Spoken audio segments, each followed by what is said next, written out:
Okay. Ita Mikoko, good evening. It is just after 8 o'clock in the PM on Saturday, the 22nd of February, 2025, in the latter part of Bitaki, the Eagle Moon, our fifth of 7 winter moon cycles. And obviously I am on a security detail back at the grocery store, and I'll be here all night and I have another book to review. Last couple of shifts I finished another book. This is The Chrysalis by Brendan Deneen. This is one of the books that appeared in my library when I moved back home a year and a half ago or so. That must have been purchased by my ex, Mahoney, or my daughter, Justine. There was a lot of books missing from my library,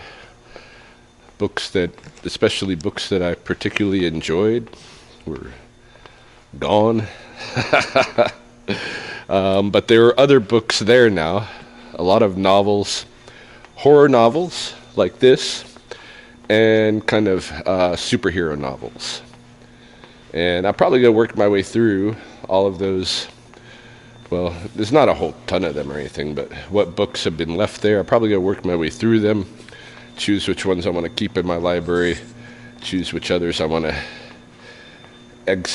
get out of there, whatever. This was written in 2018, so it's not a new book, but new to me. And it is a horror novel. It's in that genre, but and specifically, it is themed around what's basically a haunted house. Okay, it's a haunted house story, but with a little bit of a twist, because it also involves this creature that might be a spiritual creature, but that definitely has a physical presence to it too. And so it's almost like an alien kind of thing that is, in a sense, haunting this house and possessing people and such. So, all right, let's just get into the story a little bit. This novel follows Tom and Jenny, a young couple buying their first home. Jenny's pregnant. She's been working as a fitness coach in a large gym in Manhattan, I think. Tom's been working as a bartender, but he's also an artist. And he was hoping, moving to New York to kind of do more with his art than he has. All right. So they decide to buy a house, but they cannot afford living in New York City anymore. And so they decide to commute a little ways out. They go into New Jersey, and they're house hunting. Jenny, her sister, is kind of she's a very successful person, and but she's also like a very strong character. She's a lesbian and very kind of controlling and alpha-ish in her demeanor and such. And she hooks Jenny up with a realtor to help her, and she's given money toward I think she pays toward the down payment. She helps Jenny out to get this house or whatever, her and Tom. But anyway, they're working with this realtor. They're shown this house, and they're not told anything of its history. Typical in a haunted house story. You don't know what you're getting into. The realtor knows something's amiss, but they're not saying anything. So they buy this house. It's a little bit older, and there's still a lot of stuff from previous residents and things in it. There's this weird stain on the kitchen floor, and we already know what caused that stain, because the opening of the book like the opening of many haunted house stories, shows us something of the previous life of the house. And so we know where the stain come from. It's not really a giveaway to say that it was a murder, okay? A murder occurred in the house. What do you know? It was a wife stabbing her husband to death on the kitchen floor. And his blood was just never able to entirely get cleaned up off of that floor. But whatever that stain is, you know, Tom and Jenny are okay because they can redo the kitchen floor and shit later. They just want to get on with life. So Tom, thinking, you know, this is an opportunity to get back into his artwork and stuff, kind of decides to claim the basement. And the basement is full of all kinds of old furnishings and artifacts and stuff from the previous owners, as is typical in a haunted house. And Tom senses something down there, moves this old refrigerator out of the way, and ultimately finds some kind of weird chrysalis bound creature behind the refrigerator. The way this described, you know, it's like a glistening, veined, writhing kind of chrysalis. I kind of get like the shark egg sense about it when I'm reading this, that it kind of looks like something, because it's attached to the wall,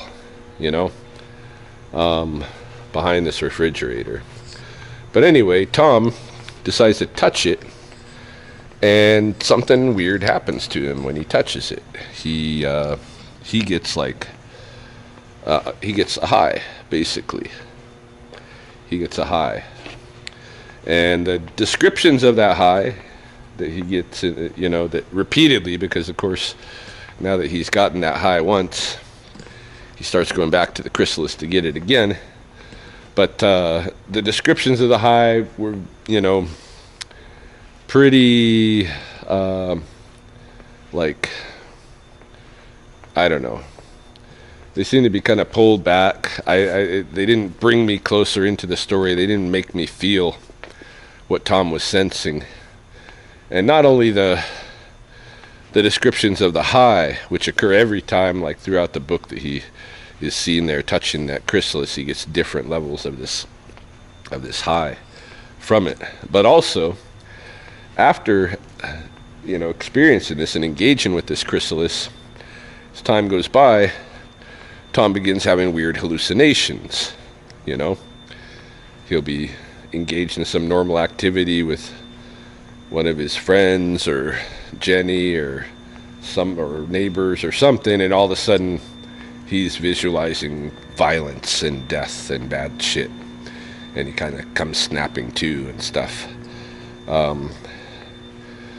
But the descriptions of the hallucinations, again, I didn't buy it, I just didn't buy it. I don't know why, but the descriptions of either the hallucinations or the highs, yeah, they just didn't sell me. I wasn't brought into feeling what Tom is feeling, seeing what he's seeing in the way that I would like to be. Probably the most clever thing in the book, and it's not particularly clever at all, is that it's organized in 9 chapters. Each of them is a month. So it's a gestation period, obviously, both for whatever's in the chrysalis and for the baby in Jenny's belly, and maybe other things, But yeah, we're going through a germination period, basically, a transformation, a metamorphosis, a birthing in several different ways through this book. And as we get further and further into those months, Tom's condition becomes worse and worse. I mean, he goes from, he was working as a bartender in New York. At his new place, his best friend gives him a job, his lifelong best friend gives him a job, actually back in Manhattan. He has to commute, but he's in this he's working with this big sales team, and he's succeeding. He's making, so he cut his hair. He had long hair. He cut his hair, made himself a business guy. Starts going into Manhattan, working with his friend, and he's making money. And you get the feeling that, he's succeeding because the Chrysalis is in some way helping him, you know. Jenny, for her part, takes another loan from her sister, opens a personal training gym, and begins getting clients, even in her pregnant state. In fact, the pregnancy seems to help her, especially get certain women clients that feel more comfortable working with her. So things are seeming good, but they're also not, because Tom's being weird. He's hiding that the Chrysalis is there. He's not telling Jenny. She tries to go down there one time and stair breaks, of course, and she gets injured, and then from then on she doesn't even try to go down there again. Leaves that space to Tom, who's supposedly turning it into his art studio, and he's not. You know, he's just down there getting high off the Chrysalis. And other things, like his engagement, his activities with the Chrysalis just continue to escalate as the gestation continues, right? And it gets to where eventually, rather than having positive effects on his life, it's doing the opposite. He's starting to get in fights with people. Some of them are generated because of his hallucinations, and he doesn't know quite what's going on, and he strikes out at people, and he's totally in his own mind. He doesn't know what reality is. Some of that's going on. It gets so bad that eventually, like, he loses his best friend. He loses Jenny. Jenny has to go live with her sister because of something that Tom does. That I won't give all of that away, of course. Leave some of that stuff for the book. But Tom's condition continues to deteriorate, and it's because he's possessed by the Chrysalis. Some kind of spirit possession. Jenny starts to experience even a little bit of that too. But then she learns that the history of the house and everything, well, they both learn it. But Jenny learns also that the wife who murdered her husband on the kitchen floor there happens to still be alive in an insane asylum. Imagine. So Jenny goes to the insane asylum to visit the wife and learn some things from there. And this brings us into month 9 of the book, the end, which is the big climax. And if you just imagine, what do you think is going to happen at the end of this book, this climax? You're probably right. You're probably pretty right. You probably can guess most of what's going to happen. There's a lot of, in my opinion, very cliche things that occur, such that I felt like I've encountered this story many other times. This is like, it's not just because it's a haunted house story, because there are, it's a challenge to do something new with a haunted house. But so many of the things are the cliche, the bad things down in the basement, it can possess somebody. It's going to possess one of the couple. It's a nice new couple that have all the life going good, and then it's just going to be ruined, and